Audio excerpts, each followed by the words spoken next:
Peter Holmes knows he's had and is still having a fortunate life. As the son of Australia's first billionaire, corporate raider Robert Holmes, Peter was always destined for the business world. For a while, he did just that. In 2006, he and actor Russell Crowe famously took over one of our most revered footy clubs, the South Sydney Rabbitohs. But less well known is the personal cost Holmes paid for helping steer Souths back to greatness. His marriage failed, as did his business partnership with Crowe, bitterly. So at a crossroads in his life, Peter decided to go back to where his story began, back to the spectacular wilds of Africa.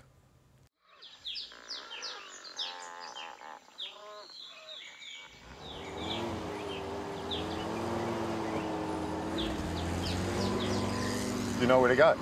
Yeah, roughly. You got that UBD of the Masai Mara? I do, virtually. I've been here before.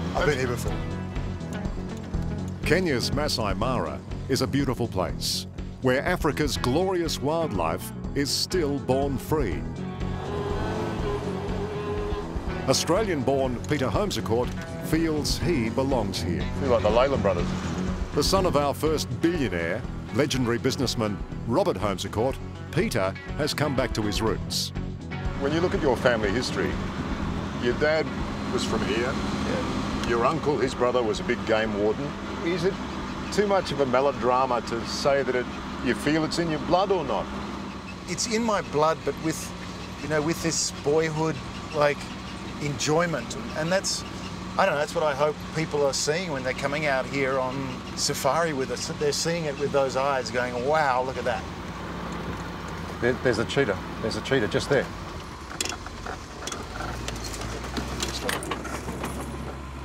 Hold it there. That's incredible. There's a lot to marvel at. So you see the one on the kill there? See the kill? Yep. We step from this car 1 inch, should be over here quicker than you can say, good night, Australia. Africa is now home for Holmes, part of a radical tree change. He's left behind his family and a pinstriped corporate life to pursue humanitarian causes and conservation. What we basically got to do is you've got to make tourism pay more than poaching or running livestock on land. If we want this to remain for our children and our children's children, we need to make this work for the locals, right? Peter Holmes isn't the first wealthy expat to come to Africa to try to protect its natural wonders, like the mass migration of wildebeest. Look at these things. They are incredible. Look. But it's the mass migration of people 1,000 kilometres to the north where Peter thinks he can be of the most use. Come on. Oh. There we go.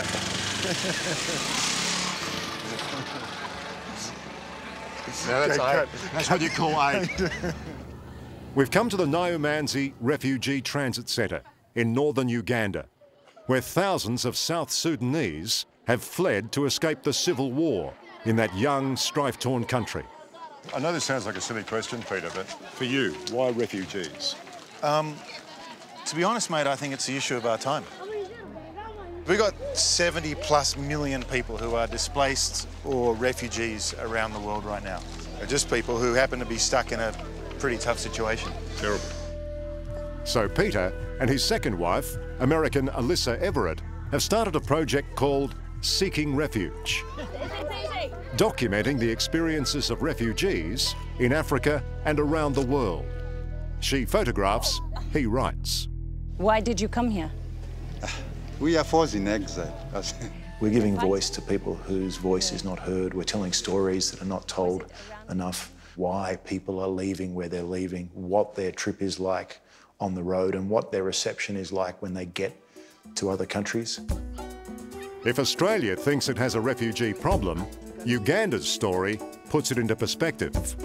More than 500,000 South Sudanese have crossed the border into Uganda over the past 3 years. But instead of being locked up, they're given land. Don't cry. I'm taking a picture. Healthcare and education.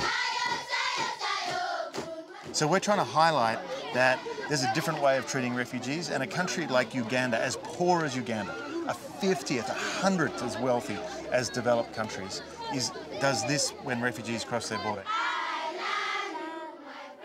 Alyssa, when you look at their faces, even through the lens, are you constantly amazed how happy they are given the plight they're in? Yeah, you know, they have an unbelievable spirit, and there's a joy. There is absolutely a joy, and they'll probably be talking about you for months to come. They'll, you know, Mzungus who showed up with cameras and had them sing, and, you know, it takes their mind off of some of the stuff they've seen. And We're the Mzungus. yeah, Mzungus. that means white person. Yeah. Yeah. Sounds better when you say Mzungu, doesn't it? What goes on in Uganda is a far cry from Nauru or Manus Island. And Holmes knows he is walking into a lion's den by criticising Australia's refugee policy. We cannot bury our heads in the sand. What's gone on in Australia has been difficult for everyone. My own friends on Facebook, you know, call these people queue jumpers. These people running from a gun. They're not queue jumpers. They're trying to survive, trying to feed their kids. You've used the words saddened, embarrassed, and ashamed. Are we really that bad?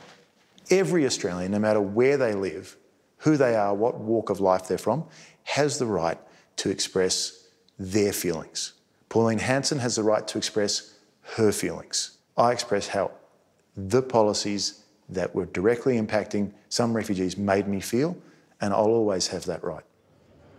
Peter Holmes first came into widespread public recognition in 2006 as part of an unlikely duo. He, the pinstriped blue blood, educated at Geelong Grammar and Oxford, and Russell Crowe, the footy-loving, Oscar-winning actor. Together they convinced the members of rugby league's most famous club, South Sydney, that they were the ones to save it. I have said, under the circumstances, I would like to be chairman of this board and assist the management team. I wouldn't be doing this with Peter unless he's prepared to take that level of responsibility. Holmes and Crowe did save Souths, and the club did return to glory with another premiership, but not before the saviours had a major falling out over the running of it. The blue with Russell Crowe, the fallout, how would you describe it? Overstated, over a long time ago, and something that happens in business. Whose fault was it, Peter, yours or his? Well, it's always mine. Yeah, that's very kind of you. I think it's the only way to grow and learn, isn't it? If you start blaming other people, you stop learning. Look, Mummy, you'll hear it. The bigger casualty during this time was the breakup of his first marriage. His former wife, Devon, now lives in Germany with their 4 children. George, Robert, Elsa, Madison, and I couldn't be more proud of them. They are just absolutely fantastic kids. They do a bit of schoolwork, they play a bit of sport, and they shine as human beings. How do you reconcile, though, that you are spending all this time in Africa saving children and you have to live on another continent to your own children? Can't say I've ever thought of it that way.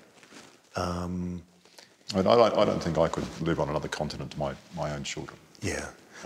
I think that my job as a parent, my job as a father, is to live the life that I want to inspire them. I want my kids to be inspired by the life choices that I made. So I don't see myself living in Africa saving children. I see myself living in Africa, working on the issue of our time. There's a baby giraffe, look. Oh, look, it's just trying to cuddle in closer to its mum. For Peter, life under an African sky became impossible to resist after he met Alyssa. So cute. I wonder how old it is. She left behind a career as a banker to photograph not only wildlife, but people surviving in war zones. A passion Alyssa never thought she would share with anyone, let alone an Australian. She chose to come to Australia as her 111th country. You know, like, you didn't even put Australia in your first 100? Like, come on. They married in 2014, but their wedding was marred by a tragic rail accident in Victoria Falls, Zimbabwe. 20 guests were injured, and Alyssa's great friend, Will Poovey, died. How have you managed to cope with the memory of that? You move on. You work on other things. you work on it and the impact on you, and you remember those that suffered more, and you keep moving forward. Is it still quite raw? Yesterday was Will's birthday. And, you know, on those days and reminders, it's pretty real. But their personal trauma pales in comparison with the horrific stories they are documenting. Where was our biggest thing? Like what happened to 16-year-old Grace when South Sudan erupted into violence last year. I tried to run to the soap where my dad is. When my dad was just killed on the chair, just like this. So I was really shocked. I don't know what to do. And when I saw others are running, I also just started to follow them. After both her parents were executed, the orphaned Grace ran for her life into Uganda. What did you eat along the way when you were walking? We're just running. There's nothing which you eat here. On that time, even you not think of eating. Yeah. Yeah. Because we wanted also to survive, to save your life. Yeah. Were you running with people you knew? People which you don't know, just run. Yeah. And so now what are you hoping for here? Me, I'm just looking for people like you.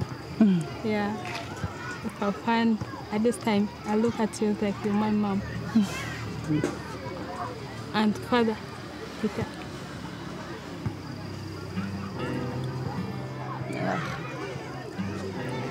You would have to have a heart of stone not to be moved by Grace's desperation.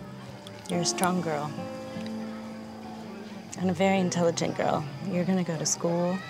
Peter and Alyssa have also launched a fund with NGOs Save the Children and UNICEF to help Grace and girls just like her finish school. It's very easy to see this sort of work as a rich white man's hobby, isn't it? Well, no one who spends a lot of time with us in the field would think of it as a hobby. It's not a lot of fun. In a way, every voice on this issue is a drop in the bucket, but you just add more voices, you add more stories, you add images to, you hope, make a difference. And so I wouldn't say that, you know, we're going to win the war alone, but we just do our bit in the battle. I'm very impressed. We haven't hit a zebra yet, so I'm very happy. I'll do my best not to hit a zebra on national television. I'll tell you what, though, you know, save the animals, save the refugees. I mean, you've really bitten off a lot, haven't you? You're going to have to chew very, very hard. I'm not doing either of those, mate. I'm just doing my bit, using what I've got, and sharing my passion. Come out here and I drive this beautiful car across this incredible land. The rewards are enormous. Like, the rewards are enormous. I'm incredibly fortunate for the ability to do this work.